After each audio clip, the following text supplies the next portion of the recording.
There's been great changes over the last 10 years. The first part to refer to is the term you use as profession, and that is something we'd like to all strive towards being recognized as a profession. As we know, in different regions, different countries, different levels of qualification, there's abound in the people that are working in our CSSDs. And in the South African context, they range from young individuals that have not had any experience in any form of formal learning, and in some cases, not people who aren't even 100% literate yet. Every day, they slay the dragons of healthcare-acquired infections and dangerous microbial fire breathers. While you may not see them during your next hospital stay, they will be there, ensuring the safest possible surgeries by skillfully wielding their disinfecting weapons of mass microbial destruction. They are sterile processing professionals, and this is Beyond Clean, the central nexus for the people, processes, and products that are pushing the global sterile processing industry forward. Join us every week as we introduce you to the unsung heroes who are fighting dirty around the globe. And now, it's time to go Beyond Clean.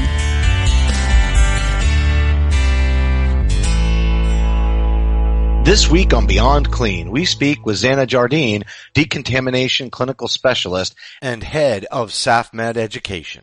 Xana holds a nursing master's degree from the University of Witwatersrand and has presented at a variety of congress on her specialty area, which is the decontamination of medical devices. Xana was elected as the chairperson of the CFSA, which is the CSSD or Sterile Processing Forums of South Africa, and that was in 2018, following the retirement of their first national chairperson, Denise Sheard. Xana represents the CFSA on the South African Bureau of Standards Technical Committee, TC 1039, medical devices and sterilization of healthcare products. Bob, really excited to just expand this global focus and discussion in our conversation with Xana today. I agree totally, Justin. I'm so excited about this. It's always amazing to me to hear a perspective, a different perspective, one from another country, to hear the challenges they're facing and various things. So I'm super, super excited about this one. As a reminder, you can subscribe to Beyond Clean on iTunes, Stitcher, Google Play, and Spotify, or search for Beyond Clean on your favorite podcast application. We can also be heard on the Sterile Education app available on iTunes and Android. Follow Beyond Clean on Twitter at Beyond Clean Info, Facebook.com/Beyond Clean Podcast, LinkedIn.com/company/Beyond Clean, Instagram is Beyond Clean Podcast, and we're also really pleased to announce that we've kicked off our YouTube channel, youtube.com/Beyond Clean, featuring Beyond the Headlines with Mike Matthews, Real Talk with Bob Mars, and Fighting Dirty with Hank Balch. Finally, for all of you frontline leaders out there, we've added mentorship programs and same-day assessments. And for the vendors, we have Vendor Spotlight podcast release every Friday and social media consulting opportunities. So to learn more, contact us by emailing info@beyondclean.net. Before we get started, Season 5 of Beyond Clean is brought to you by EndoPlus and Ready Set Surgical. EndoPlus is an original equipment manufacturer that has made purchasing new laparoscopic instruments nearly as simple as buying a book on Amazon. Visit endoplususa.com/BC to learn why hospitals and surgery centers across the U.S. are switching to EndoPlus's patented laparoscopic scissors. And don't miss out on EndoPlus's limited time offer for Season 5 Beyond Clean listeners who will receive a Yeti 10-ounce insulated wine tumbler with the purchase of a lap instrument. EndoPlus is your competent, reliable resource for a comprehensive preventive maintenance program for all of your laparoscopic devices. Find what you need, make informed decisions, be supported at endoplususa.com/BC.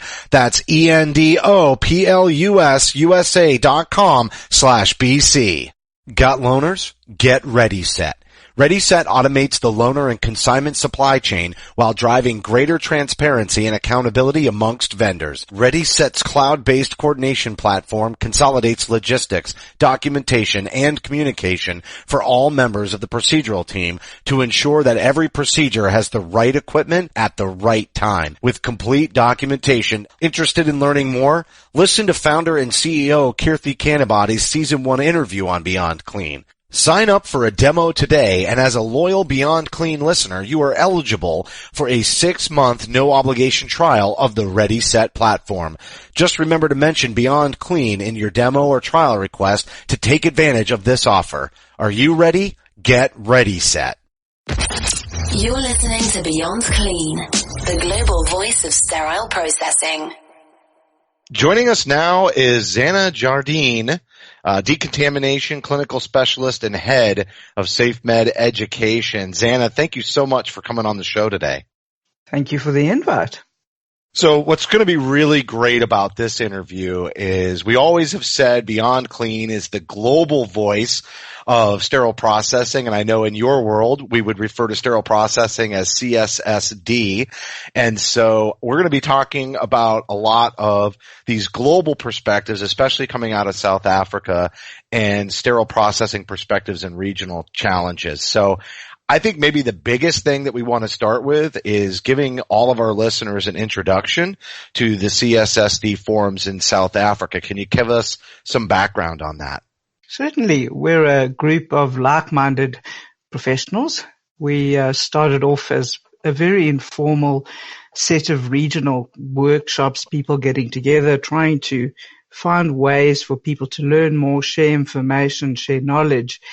And regionally that happened or started about 20 or 30 years ago as CSSDs became more developed and individualized and with a little more autonomy in the South African context. Throughout the years, those workshops were our only source of information and learning, and eventually we started to evolve. The lady who then became our national chairperson, her name was Denise Sheard, had the privilege of attending more formalized congresses like World Forum for Hospital Sterile Supply and realized the need to create a national group. And that's when we started evolving, when we started to create our national group known as the CFSA, CSSD Forums of South Africa.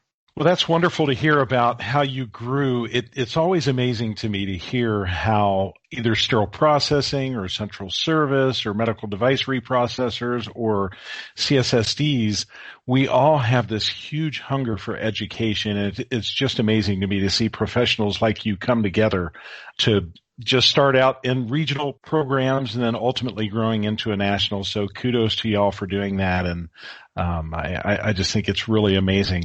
So Xana, how would you say that instrument reprocessing, the profession itself, has changed over the last 5 to 10 years in South Africa? There's been great changes over the last 10 years. The first part to refer to is the term you use as profession, and that is something we'd like to all strive towards being recognized as a profession.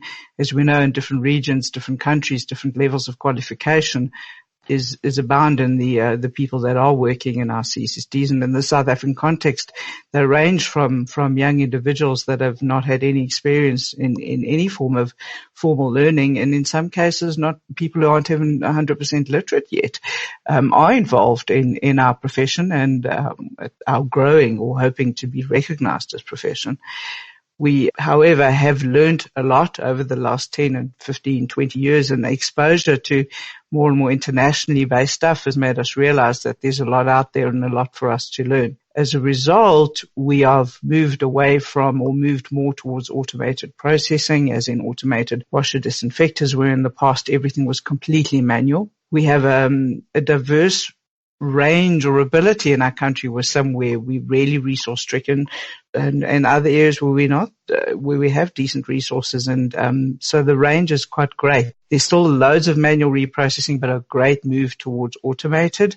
And I think a lot more emphasis or realization on the importance of design of the CSSD, the flow of the work. We've started to learn a little more about that. And in the South African context, we now have more and more standards and guidelines that we've adopted.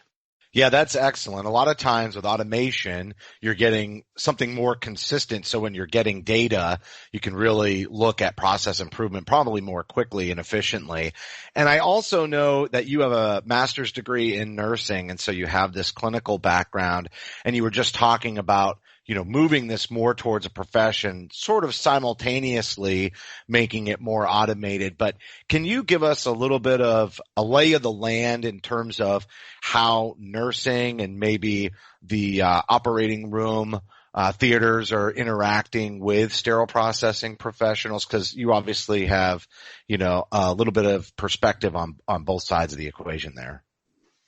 Certainly, in the South African context, I functioned as a unit manager in charge of the operating theatres, and in most instances, the operating theatre is the kingpin, of course, and the CSSDs tend to fall under that, or the CSSD unit manager will report into the operating theatre manager. Depending on the type of department size, mostly the bigger the department, the more levels of reporting. But generally speaking, there'll be a unit manager in charge of the operating room, perhaps one or two people supporting her in that role, and an individual hopefully in charge of the CSSD. The role of that person or the qualification of that person will vary. Some institutions it may be a registered nurse. Some institutions it is an enrolled nurse, is the term we would use in the South African context, or it in fact could be a technician.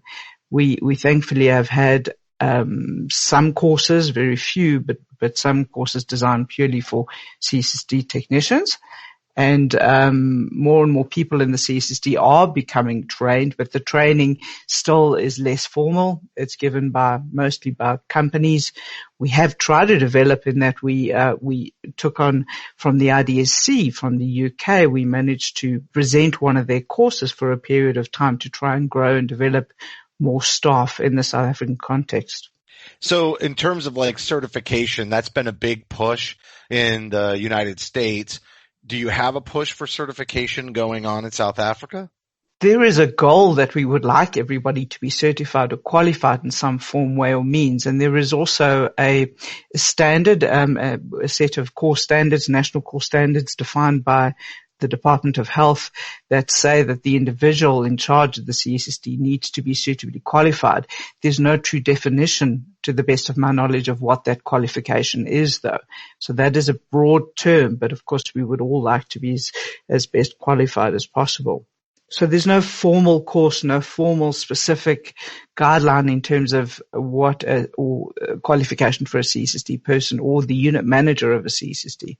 And then I'm really kind of setting up maybe some discussion around some regional challenges for CSSD teams and leaders.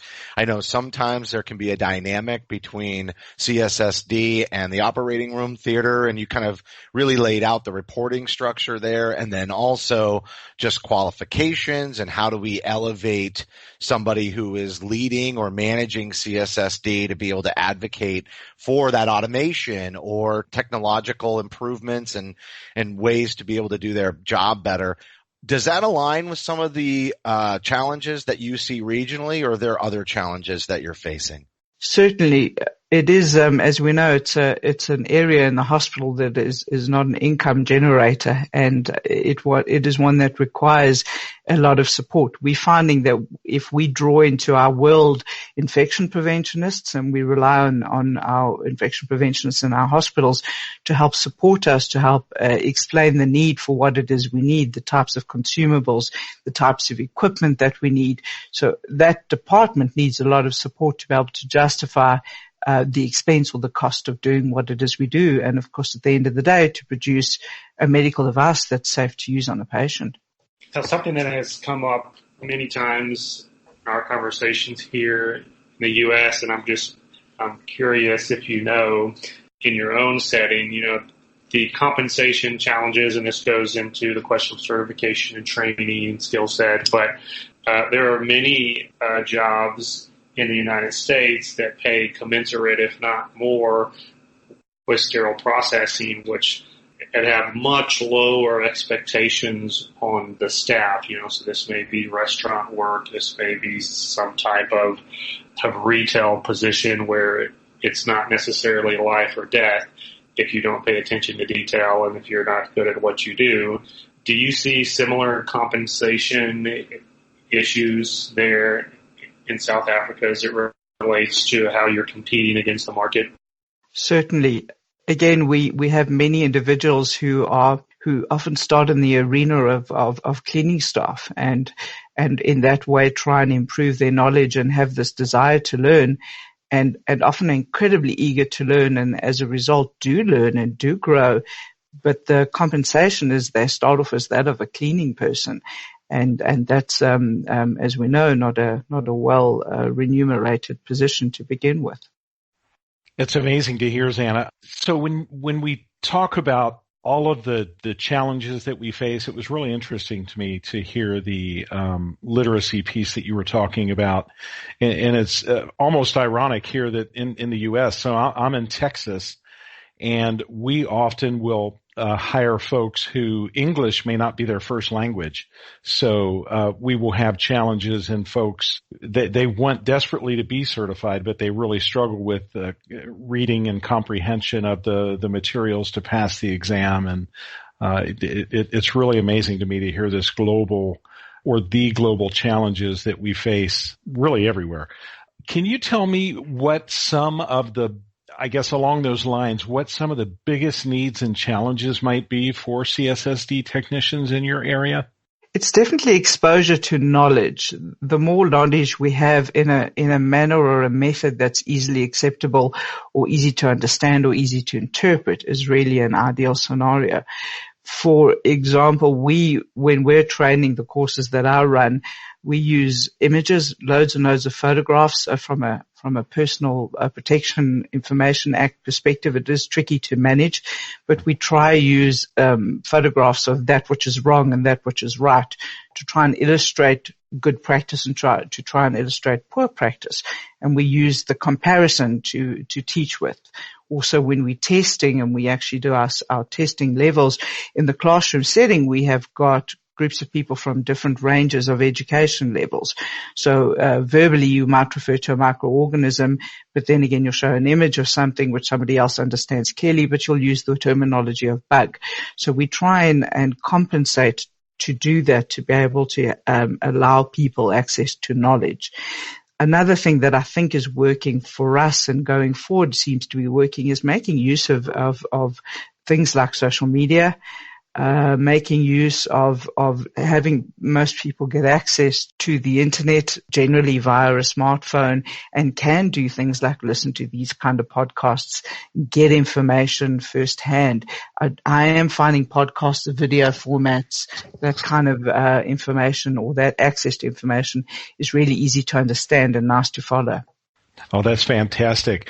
We've been receiving feedback over here that folks are actually playing podcasts during the work shift that folks are working. So it's really neat to hear. And I think you're right. I think it's really wonderful to hear perspective from other folks so they can learn while they're working and kind of going on. So kind of shifting from that, are there any unique trends that you're seeing or any technologies being used that are present in other regions? I know you spoke a little bit earlier about a lot of manual cleaning still happening, but with the automation, are there any other really cool things that are happening down in your area? Bearing in mind, of course, that we have, as I said, a range of technologies in the country and resources. In some areas, we're now finding that we have, I think it is 6 Da Vinci robotics installed. So we have a move towards managing complex devices and a bit more of a move towards the use of low temperature sterilization. That's definitely something that's very relevant to us now, because of those complex devices and the minimal invasive surgical techniques that we're seeing more and more often, certainly in our environment, tends to be in the more private hospitals, although some in the provincials. We've heard of 3D printing devices. The other day, I think there was one on a child who had an implant in their ear of a device that was 3D printed. So there is definitely some touching on newer technologies happening in our country and more complex devices. The 3D printing is really an interesting concept, and you almost see it as there might be a way to recycle that material, versus in some ways it emulates single use, but on another end, we might be able to utilize that material and reprint. And so you're almost reprocessing in a way. I think there's a lot of future opportunity there, 100%. We talked about certification and we touched on, social media a little bit and podcasting, and Bob had just mentioned how we know different frontline technicians and leaders are utilizing the podcast as something that they can listen to while they're doing their jobs, and it lets them sort of multitask. But we've also gotten feedback from vendor organizations that are utilizing the podcast to help train their, field sales and operations team members. And I know that one of the things that we're hoping to do with the podcast is role model some critical thinking skills and really give, especially in that vendor community, a broader perspective outside of just the product that they sell, but really being able to understand the industry and CSSD or SBD in a holistic manner and broaden that viewpoint. And I think it will help them be able to support their customers even better because they'll understand how what they're doing will impact the entire system. But you talked about social media, but we didn't get into specifics. And I wondered what kind of resources you found useful for education and networking and collaboration. I know you spoke generally, but are there groups on Facebook that are going on and being utilized in South Africa? How much is LinkedIn a component of getting that networking done? Maybe we could go a little bit deeper on that topic. Certainly. So from an overall perspective, I tend to make use of a huge number of resources and follow the SBD professional group, I think it is, on Facebook. I follow you guys on Facebook. I follow quite a few trends as well on Twitter. And then we share that and we engage with the rest of our team and those that have started to follow us on Facebook. Our Facebook page is relatively new. We've been advertising it and making people aware of it at our Congress this year, and we had started a little the year before, but we were a little less active. But now we really are trying to grow that and sharing more and more information. At some points, we are cognizant of the fact that America is a little different, and if we're following only American-based stuff, there may be some nuances that people may not understand in terms of how you do parameter release. So we want people to learn, but we also want people to understand there are nuances between the different regions and countries, and depending on whose standards and guidelines you follow, tend to change our perspective a little bit. So although there's a lot of stuff out there, we are cautious to understand that some of it is different. I make a lot of use of Sterile University, incredible resource for information. And of course now, you guys and Facebook is definitely one of the ones that we're making good use of.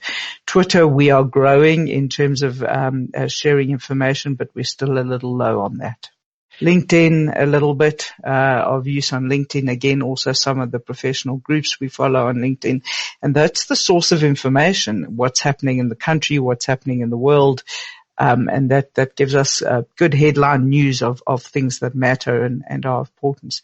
Little things, not really, little things like multi-drug resistant bacteria are problematic, and they at the end of the day will influence us, and they are definitely having a little influence on our reprocessing. We've changed a little bit. There tends to be more management of fogging of units and fogging of CSSDs even when we're having outbreaks or we're having issues with CREs, for example. So we use all of that, those resources to make us aware of what's happening in the world. How can they find you on Facebook? I'd like to put out that information because I think, looking at different best practices and different forms is really good. And even for the frontline technicians and managers here in the United States, I think seeing what your conversations are like would be hugely beneficial. How can they find you? So if you search for the CSSD Forums of South Africa, so you type CSSD, the acronym, in capital letters, Forums of South Africa, then you should find our Facebook page. Like us and we'll keep you posted. All right, final question, and we talked a little bit about how the instrument reprocessing profession has changed over the last 5 to 10 years, and I know you said really moving towards being recognized as a profession, and you talked a little bit about automation, but I'd like to just hear your vision for what might happen over the next 5 to 10 years based on what you've seen happen over the last 5 to 10 years. I think multi-drug resistance is going to play a huge role on the amount of importance or the amount of focus that we play in what we are doing. We don't have antibiotics. That means that the basics of what we do has to really and truly be 100% correct.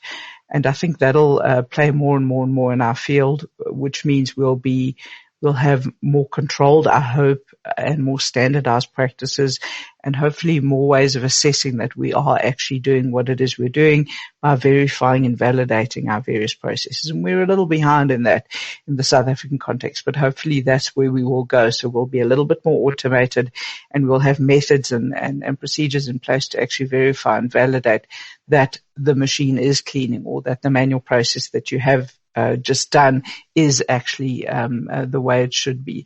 I also think we'll see more and more moves towards minimal invasive surgery and more types of minimal invasive surgery, meaning more complex devices. With more complex devices, of course, will come specialized ways of cleaning, as well as more use of low temperature sterilization because of those types of devices. What we've also noticed lately in the last year or so, which is really great, for the first time, we have legislation in South Africa that governs the fact that you may not reuse a single-use device. With time, we hopefully will move away from anybody reusing single-use devices, and hopefully we will also use less and less, as you call it, flash or immediate use steam sterilization as well. The technology is changing. Our methodology needs to change with it, and I do believe we will evolve a little more. Yeah, you really touched on something at the very beginning there about drug-resistant bacteria and running out of antibiotics, and everybody knows that we're hitting this point, and I feel like this is an underrated but should be a very large concern that a lot of times we hear all the time that if it's not clean, it can't be sterile, which is great, and the devices are getting more complicated. And at the same time, one of the ways that we sort of mask if the instrument's been effectively cleaned or not is by giving the patient prophylactic antibiotics, which means we're giving them antibiotics ahead of the case and even afterwards to make sure that they don't get an infection. But as this drug-resistant bacteria continues to be more, I guess, sophisticated or advanced, we're running out of runway here. And so the more that we advance the design of instruments without really picking up the back end, do you feel like there's a potential to hit a breaking point here and really wind up with some issues around infections? I know CRE is maybe the big red flag waving its hand at us to say this is coming. Absolutely. It's complicated. It's really, really, really complicated. And we're nervous. We have CREs are growing tremendously. You know, we're realizing where we're at, although not all of our statistics are readily available. As we know, some people will hold on to those facts and others make it general knowledge. But I do believe that's going to play a huge role on what happens to us in the future. We really are cognizant of it in the South African context. We also have Candida to worry about. We have HIV has been a huge issue for us, and hepatitis is an issue for us. And TB is phenomenal in our hospitals and in our patients. So that has a huge impact, I think, at the end of the day on how we approach things. Even though we're manual in some instances, we are acutely aware of outbreaks of infection, and we're acutely aware of the levels and types of infections that are around in our country, in our society.